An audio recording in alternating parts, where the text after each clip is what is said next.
Boa noite a todos, sejam todos bem-vindos. Engraçado não colocar o microfone para mim, né? Eu tenho que falar alto, né?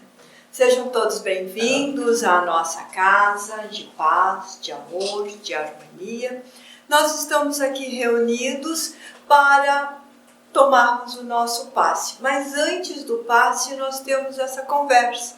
Por que nós temos esta conversa? Esta conversa ocorre para que as coisas que a gente pensou o dia todo e as ações que nós fizemos o dia todo ou a semana toda fiquem lá fora. A gente vai ficando mais calmo, mais tranquilo, mais receptivo e mais apto a receber as melhores energias no passe.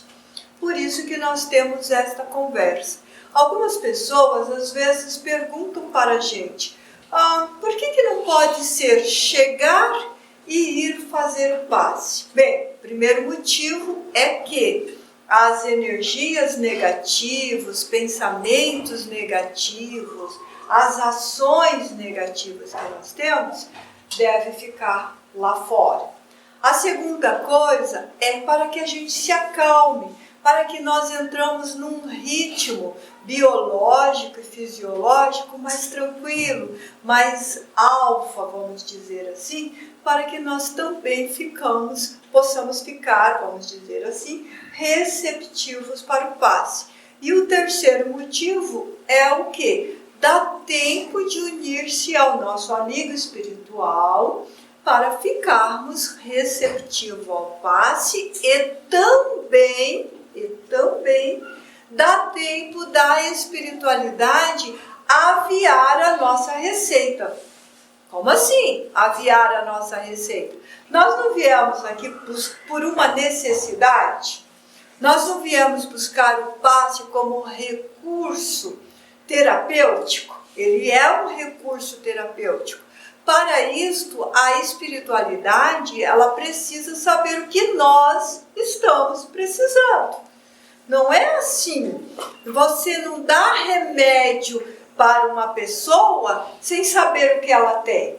Se ela está com febre, um antitérmico, se ela está com infecção, um remédio para infecção e assim sucessivamente. Com o passe é a mesma coisa.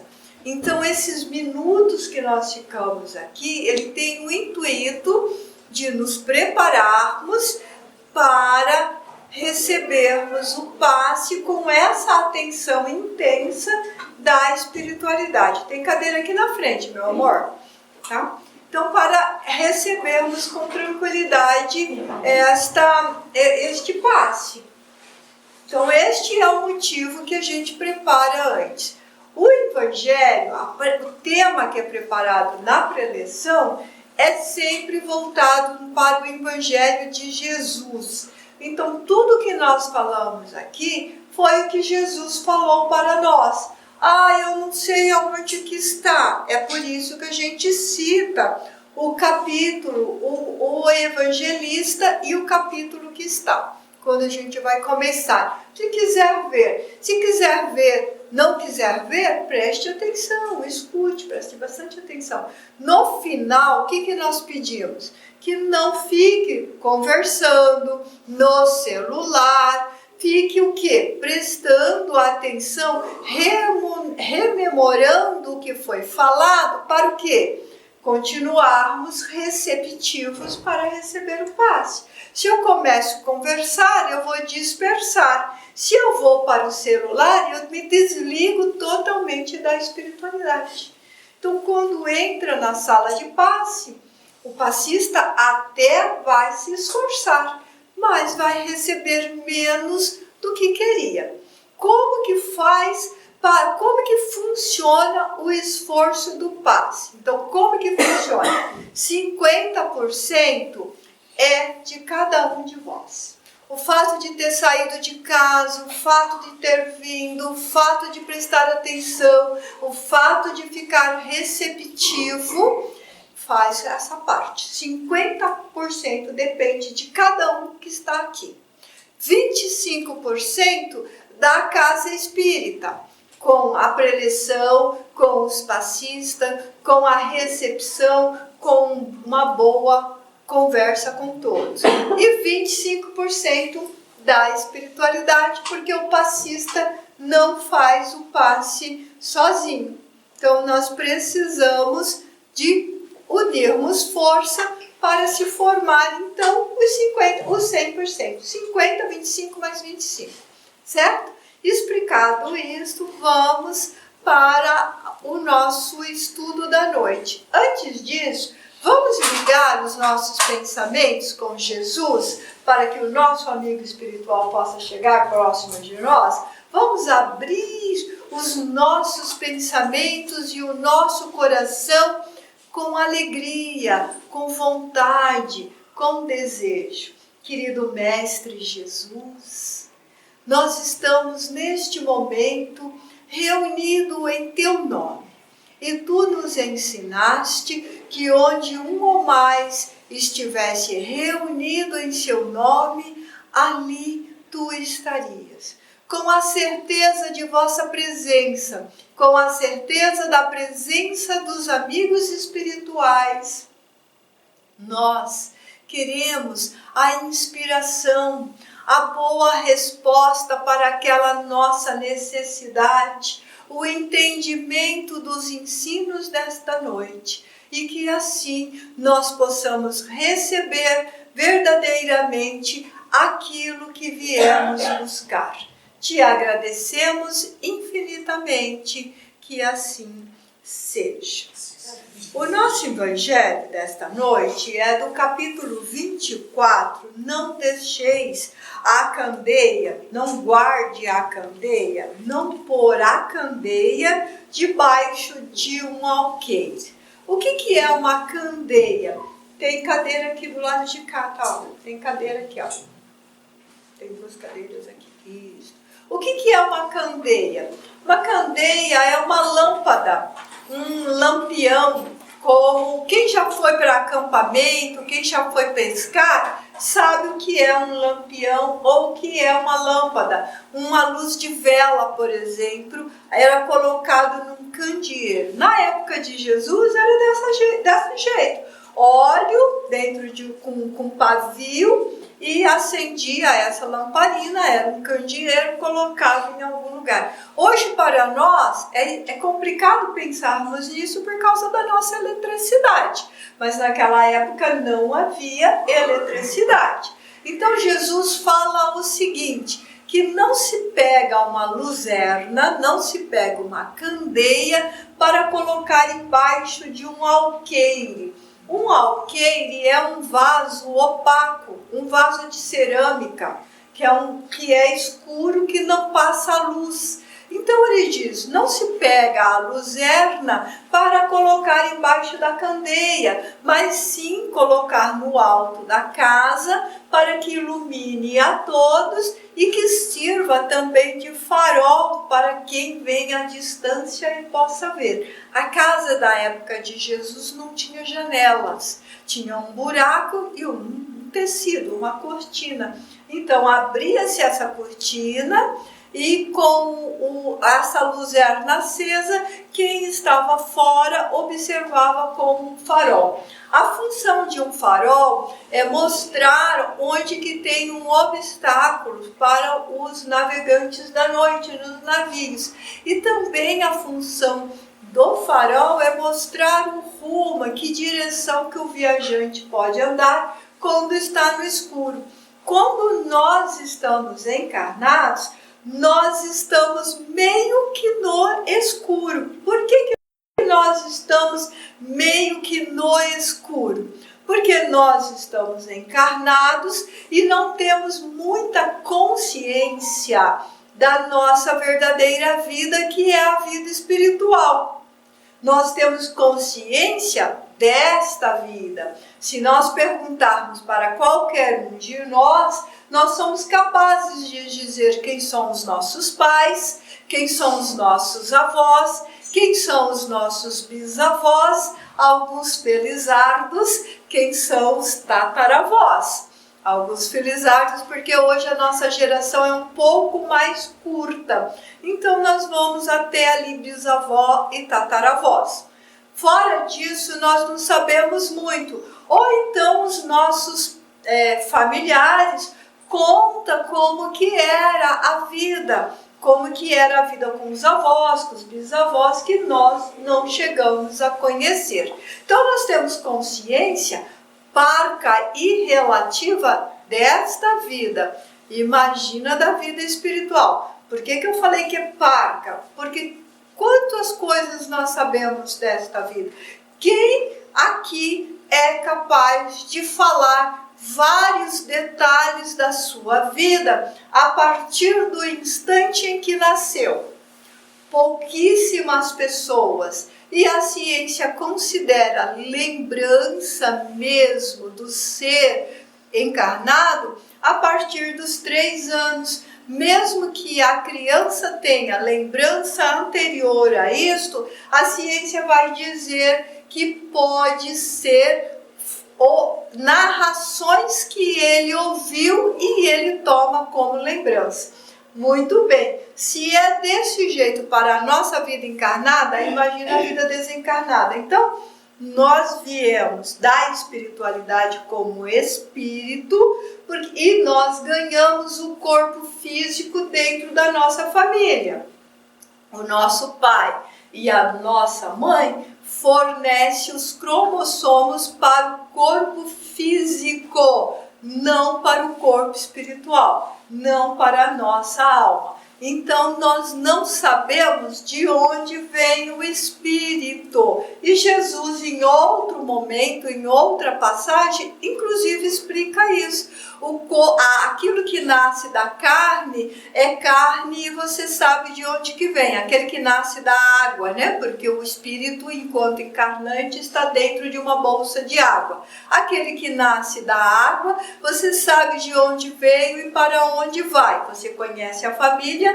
Nós entramos na vida pelo nascimento e nós saímos da vida pela morte. Então nós sabemos de onde viemos, do corpo físico, e sabemos para onde vamos, que é a morte. Todos nós temos um só destino. Ninguém, não importa se é rico, se é pobre, se é alto, se é baixo, se é gordo, se é negro, se é amarelo, se é azul, se quer ser vermelho ou se não quer ser gente, o destino é um só para todos. Como que nós vamos chegar no fim do nosso destino depende de cada um de nós. Agora, o que é espírito? Jesus diz, você não sabe de onde vem, nem para onde vai. Então, quando nós estamos encarnados, a nossa família fornece os elementos para o corpo físico e vem o corpo espiritual. É nesse aspecto que eu costumo dizer para as pessoas: você quer ter um filho, não pode ter um filho, a circunstância da vida não te permite ter um filho. Há muitos filhos, muitos espíritos caros para nós, em lares abandonados, aguardando a nossa presença. E aí muitas vezes nós vamos ouvir, e eu já ouvi isso, é que eu não sei de onde que ele veio. O filho que nasce da tua barriga, você também não sabe de onde veio. Você sabe que você deu os cromossomos para o corpo físico somente, e nada mais. Então é nesse aspecto que nós encarnamos. Nós encarnamos para quê? Para que nós estamos encarnados? Por que nós não podemos ficar lá no mundo espiritual, que deve ser melhor do que aqui? Mas por que a gente quer encarnar? Porque a gente precisa adquirir conhecimento. Nós precisamos adquirir luz para pôr no alto da candeia. A luz no alto da candeia é o conhecimento. Quem tem conhecimento vai ensinar, vai iluminar, vai ser o farol daquele que não tem. Então nós nascemos para adquirir conhecimento. Nós fomos criados simples e ignorantes, com total capacidade de desenvolver todas as aptidões para desenvolvê-las. Há necessidade de passar pela vida física, encarnação após encarnações, para adquirir e fixar esses conhecimentos, para que um dia possamos chegar no seio eterno de Deus, que Jesus chamou de reinos dos céus. Prático, né? Fácil, uma linha reta. Só que não, nós desviamos, nós cortamos atalhos, e é nos atalhos que complicamos a nossa vida. Como é que nós complicamos a nossa vida? Pegamos o nosso conhecimento e enfiamos debaixo do alqueire. O conhecimento é só para mim. Eu não quero mostrar para ninguém. Imagine, eu tive tanto esforço para aprender, a pessoa quer aprender assim, tá com inveja de mim, eu que não vou dar. E arrumamos uma série de desculpas, uma série de intrigas, e dificultamos o nosso progresso. E Jesus ensinou uma coisa muito interessante com relação ao nosso progresso, que nós esquecemos de pôr em prática. Ele disse assim: o sol e a chuva que o Pai manda é para o bom e para o não bom, para o justo e para o injusto. E aí o que acontece conosco? O injusto aproveita a oportunidade desviando, pegando atalhos, e nós, em vez de aprendermos, de nos iluminarmos, de iluminarmos quem está conosco, jogamos pedra no outro. Tem uma frase muito bonita que eu gosto, que diz assim: enquanto a caravana passa, ou melhor, enquanto os cães ladram, a caravana passa. E nós precisamos aprendermos a estarmos na caravana, e não sendo os atiradores de pedra nos cães ou sendo os cães.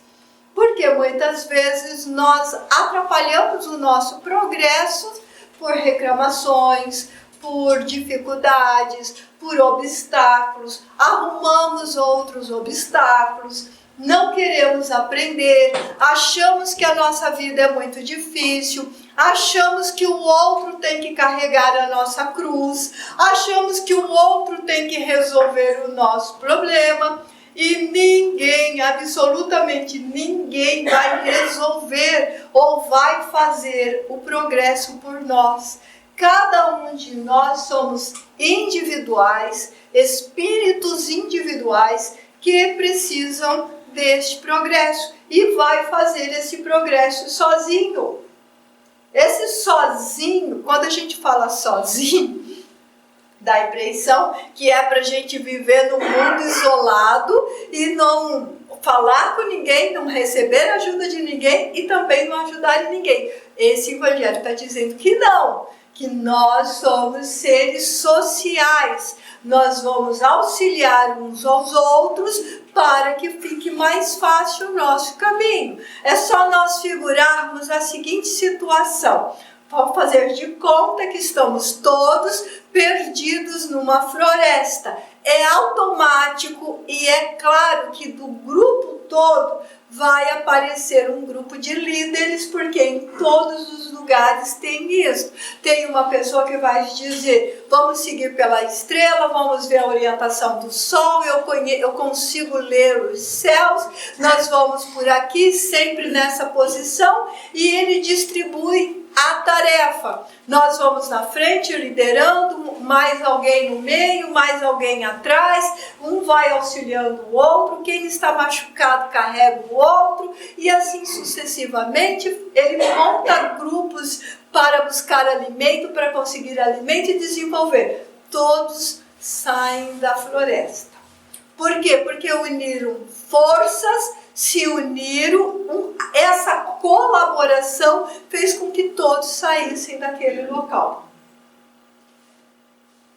a ausência de colaboração faz com que todos vá à morte. Por quê? Porque começa a brigar sobre si, começa a discutir, se bater, e quando percebe, passou-se muito tempo, estão completamente perdidos. Quando o socorro chega, não há mais o que fazer. A nossa vida é desse jeito, nós estamos numa jornada. E essa jornada é feita com o auxílio uns dos outros. E Deus, em sua misericórdia, divide isso em equipe bem grande. Primeira coisa, colocar todo mundo numa única escola. Qual é a escola? A terra. Segunda coisa, que coloca nessa terra alunos que estão, ou pessoas que estão no mais ou menos no mesmo nível de entendimento. Uns sabem um pouco mais, outros um pouco menos, de maneira que um possa auxiliar o outro. A terceira coisa, não dá para ser todos estranhos, então é constituído família. E aí constrói essas famílias. E nós achamos que a família é só pais, avós e bisavós e tataravós. Precisa de muito mais do que isso. Demora-se mais ou menos 300 anos para cada um de nós nascermos dentro de uma família, de acordo mais ou menos com o nosso progresso. E essa família, para nós nascermos, mais de 4.000 pessoas da nossa família nasceram antes. Para o quê? Para que eles nos preparem este caminho. Então nós achamos a nossa vida difícil, imagina a deles. Muito mais difícil. Então nós vamos fazendo isso. Depois que ele faz a família, ele coloca uma família privada menor, que é o nosso lar, a nossa casa. E nesta casa nós vamos ter laços de afinidade e laços de adversidade. Então eu posso amar mais o meu pai e menos a minha mãe, ou amar mais a minha mãe e menos o meu pai. E nos meus irmãos, a mesma coisa. Um é mais afim, o outro é menos afim. E ainda os esposos, os companheiros, pode uma temporada ser muito bons amigos, muito bom parceiro, e uma temporada viver em um inferno. Por quê? Porque nós vamos trazer nas nossas lembranças atávicas de família as adversidades. E também vai vir a nossa própria qualidade como espírito. Qual qualidade como espírito? Se eu amo, lembra-se, a gente só leva de uma vida para outra aquilo que nós amamos profundamente. Se eu amo história, sucessivamente eu vou vir nesse campo de história, professor, arqueologia, coisa parecida. Mas se eu amo uma intriga, se eu amo uma maledicência, se eu amo uma implicância, se eu amo um vício, eu tenho que nascer para esquecer, para mudar aquilo para uma virtude. E enquanto eu não tiver todas as virtudes, eu não chego nos mundos celestes. Então nós só vamos chegar nos mundos celestes quando acabarem os vícios, os equívocos, ou as repetições negativas que eu estou fazendo. Enquanto eu não acabar, eu vou sistematicamente passar pelas mesmas dificuldades. Se nós levamos esse amor pelo erro, pelo atalho, de uma vida para outra, ela vai ficando cada vez mais difícil. É aí que a gente chama de pessoas em expiações. O que são pessoas em expiações? Ela tem uma encarnação onde ela tem muitos limites. Porque se nós pensarmos, nós somos muito livres. Nós nascemos com a perfeição do nosso corpo físico. 2 braços, 2 pernas, 2 olhos, 2 ouvidos, um bom nariz, uma boca, que tem uma língua que fermenta, que temos que tomar cuidado, não é mesmo? E nós vamos nos aperfeiçoando. Se ele é difícil, você começa a perder no seu instrumento físico as qualidades desse instrumento. Para você fazer o quê? Ter coragem, mais coragem de melhorar e de colher as suas sementes ruins. Ai, eu não sei que mal que eu fiz para Deus. Nenhum! É impossível a gente fazer o mal para Deus. Ele é onipotente, onipresente. Nós fazemos mal para nós mesmos. Então, se eu perdi o ouvido, se eu perdi o olho, se eu perdi a perna, se eu perdi o olfato, se eu perdi o palato, se eu não posso falar, se eu nasço sem braço, sem perna, se eu nasço sem cabeça, sem memória, sem cérebro, as sementes amargas são minhas, não é do outro. E aí a gente tem uma tendência de colocar a culpa na família, no pai e na mãe. É porque na minha família, geneticamente, temos essa doença. Tem um monte de gente na sua família que não adquiriu aquela genética. Por que você tem aquela genética? Porque é você que precisa resgatar, não é o outro, entende? Então é nesse sentido que é a candeia. E nós vamos iluminando, tirando esses defeitos, tirando esses alqueires e vamos nos melhorando. Melhorando e muito o nosso progresso. E às vezes nós temos dificuldades de lidar com isso. E aí a gente chega na casa espírita, aí fala assim, não, é só eu que tenho problema, não é possível. Eu olho para a Soninha, ela é linda, maravilhosa, eu sou exagerada, ninguém acha ela linda, maravilhosa, mas eu acho, né? Então, ela é linda, maravilhosa, é divina e não tem nenhum problema. Não tem poucos, poucos não tem. Então, e aquela outra pessoa, nossa... Não existe pessoas encarnadas que não tenha dificuldades, que não tenha problemas. Ela faz o quê? Ela supera. E ela faz o quê? Ela ensina. E quando ela supera e ela ensina, ela facilita a vida do outro. Por quê? Porque o outro vai aprender. Nossa, eu não preciso fazer isto. Eu posso... E por esse caminho que já foi desbravado, que já foi arado, sem sofrimento. Eu tenho que ficar feliz. Feliz a Soninha que tirou todas as pedras. Agora está mais fácil para eu passar. Então os nossos antecedentes, eles sempre tiraram os maiores obstáculos, mas a gente não percebe. A gente não sabe. E aí a gente tende a maltratá-los. Não podemos fazer isso.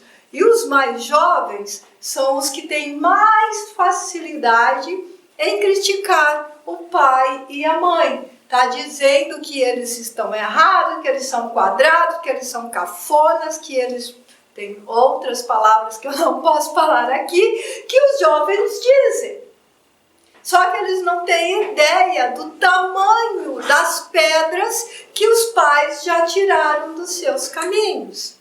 Eu costumo sempre dizer, os meus avós, os meus bisavós, porque eu só conhecia até bisavós, os meus bisavós nunca pisaram numa escola.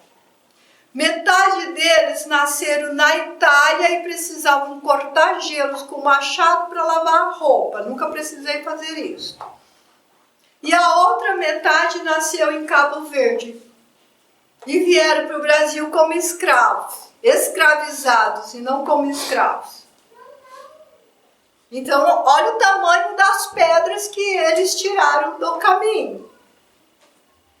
Aí, os meus avós também nunca foram para as escolas. E tiraram mais pedras. Os meus pais, o meu pai e a minha mãe, o meu pai nunca pisou numa escola. lê muito mal e assina o nome. Aprendeu a ler com a minha mãe, que fez 1 ano de escola. Mas tanto um como o outro se esforçaram para que os filhos estudassem. 3 filhos. Na época do governo militar, escola e saúde paga. Mas eles trabalhavam como loucos para que os filhos estudassem. Uma das irmãs em colégio particular por ter dificuldades mentais. Então, só da gente pensar nisso que eles tiraram do caminho, já dá para ser bem feliz, né? Já dá para ser bem feliz. Todas as outras dificuldades da minha vida ou da vida das minhas irmãs são sementes nossas.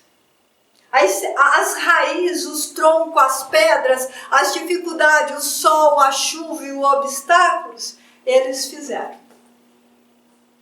Então nós precisamos entender isto. Os nossos filhos precisam entender o que é uma luzerna no alto da candeia.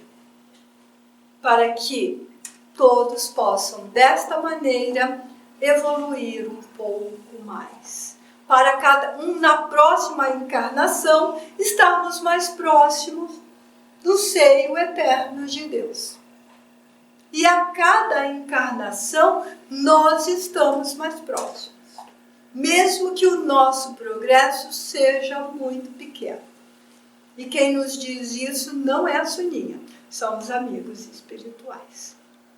Certo? Vamos então aproveitar a lembrança de Jesus, de que somos sal da terra e luz do mundo, e vamos unir os nossos pensamentos com a espiritualidade, para que possamos assim nos prepararmos para o passe. Mestre amado Jesus, queridos amigos de todos os momentos, agora que já aprendemos um pouco mais sobre os ensinos de Jesus, queremos nos prepararmos para o passe. Nós viemos aqui, Senhor, buscar um alívio, buscar um consolo para o nosso corpo físico, para a nossa mente, para o nosso espírito. Que a tua chuva de bênçãos possam cair sobre o nosso espírito, regando a cada pouco e a cada instante tudo aquilo que nós necessitamos, para que nós possamos assim acalmar o nosso espírito, iluminar o nosso entendimento e ficar mais fácil as nossas provas de cada dia. Diante das provas, Senhor, dai-nos força, dai-nos coragem. Ajudai-nos a não cairmos na tentação de parar, na tentação de desistir, na tentação da crítica, na tentação, Senhor, da reclamação. E livra-nos do mal, porque somos fortes, porque somos, Senhor, seus discípulos a caminho e com um coração desejosos de um dia estarmos no seio eterno de Deus, na tua presença. Que assim seja.